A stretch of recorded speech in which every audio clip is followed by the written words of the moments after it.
Où l'on se parle, eh bien, ces 3 détenus se trouvent toujours en garde à vue. Nous a rejoint sur ce plateau Wilfried Fonck. Vous êtes secrétaire national du syndicat de surveillants pénitentiaires UFAP-UNSA. Boris nous le disait hier, mais on a appris que 2 officiers de police accompagnaient Nicolas Sarkozy en prison. On sait que les agents pénitentiaires n'ont pas forcément bien pris la chose, mais en même temps, la sécurité d'un tel détenu, elle passe avant toute chose, non ? Si la sécurité, effectivement, de Monsieur Sarkozy est un paramètre important à prendre en considération, il n'en demeure pas moins que cette sécurité doit être assurée par les personnels pénitentiaires dont c'est la mission.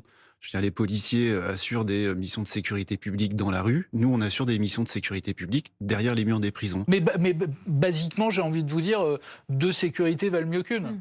Alors, sûrement, vous n'avez pas tort, mais pour autant, j'ai envie de vous dire, à partir du moment où nous gérons des détenus terroristes, des détenus appartenant au crime organisé, au narcotrafic, des détenus qui peuvent avoir commis les pires atrocités du monde à longueur d'année, pourquoi est-ce qu'aujourd'hui nous avons un ministre de l'Intérieur, un directeur de l'administration pénitentiaire qui viennent nous dire que nous ne sommes pas capables d'assurer la sécurité du président Sarkozy au quartier d'isolement? Mais bien sûr que oui, c'est un manque de confiance, absolument. Au-delà du déshonneur qu'on est en train de jeter sur toute une profession et tout un corps de métier, au-delà de l'humiliation publique qu'on est en train de faire de nos personnels pénitentiaires, à un moment donné, j'ai envie de vous dire, la sécurité dans l'intérieur d'une prison, ça relève de l'administration pénitentiaire, pas de la police. Jérémy Trottin. Ces 2 policiers étaient armés. Est-ce que c'est justifié selon vous? Est-ce qu'a priori c'est quelque chose d'historique? Ça n'existe pas ailleurs. Ça n'existe pas dans le système pénitentiaire français. Qu'est-ce que ça a comme conséquence pour vous? Qu'est-ce que ça veut dire? Alors, les armes en détention sont interdites. Voilà. Mais on ne sort les armes en détention que dans des situations très exceptionnelles, c'est-à-dire des prises d'otages, c'est-à-dire des mutineries ou une tentative d'évasion en cours. C'est-à-dire que même quand un policier se rend à l'intérieur d'un établissement pénitentiaire pour aller entendre un détenu dans le cadre d'une affaire, eh bien, ma foi, il laisse son arme soit au commissariat, soit à l'entrée de l'établissement. Aujourd'hui, nous avons 2 personnes armées à l'intérieur d'un établissement pénitentiaire. Supposez que si demain, ces mêmes policiers se font subtiliser leurs armes par quelqu'un, il se passe quoi, à votre avis? Si effectivement, aujourd'hui, comme le dit le ministre de l'Intérieur, il y a des menaces particulières qui ont été évaluées sur Nicolas Sarkozy, moi j'aimerais bien en connaître la teneur, parce que derrière, les personnels pénitentiaires de la prison de la Santé sont eux-mêmes aussi en danger.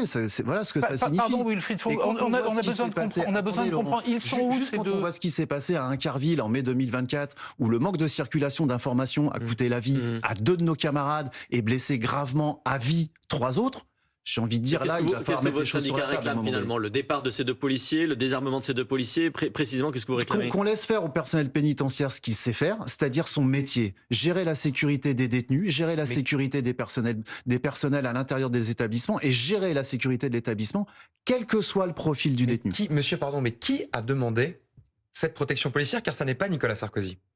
Ah, après, écoutez, apparemment, c'est une décision qui a été prise au niveau politique et administratif. Non, il y a forcément eu une demande. Donc, une demande, c'est pas la nôtre. En tout cas, c'est pas celle de l'UFAP-UNSA Justice. Et c'est pas celle de la prison. Et c'est pas celle des personnels pénitentiaires. Mystère. Ah bon? Parce que Nicolas Sarkozy ne voulait pas... Parce que, d'ailleurs, je précise aussi, c'est très important de le comprendre, ce ne sont pas des policiers lambda qu'on a mis dans une cellule, ce sont des policiers qui accompagnent Nicolas Sarkozy en permanence, c'est donc des policiers spécialisés là-dedans.